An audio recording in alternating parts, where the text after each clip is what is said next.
এখানে রয়েছে মা দুর্গার পুরো পরিবার, আছে লক্ষ্মী ঠাকুর, গণেশ ঠাকুর, কার্তিক ঠাকুর, সবাই আছে।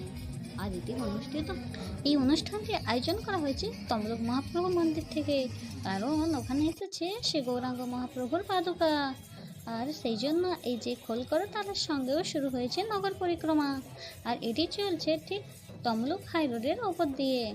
আর সবাই মিলে তা দেখছে এবং আনন্দ উপভোগ করছে।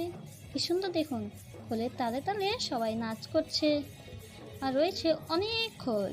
এছাড়া আরেকটি বিশেষ আকর্ষণ রয়েছে, অবশ্য এর সাথেও আরও রয়েছে পুরুলিয়ার সেই বিখ্যাত ছৌ নাচ আসছে, ওনারাও আছে পেছন দিকে।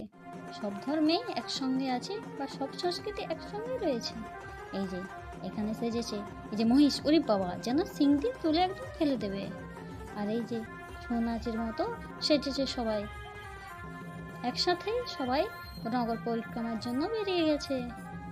আর তাই দেখে সবাই ভীষণ আনন্দিত, দর্শকরাও, কারণ পুরুলিয়া গিয়ে তো সবাই ছৌ নাচ দেখা হয়ে ওঠে না। তাই এখানে দেখে অনেকেই বিশাল খুশি হয়েছে। তাই তো রাস্তার দুদিকেই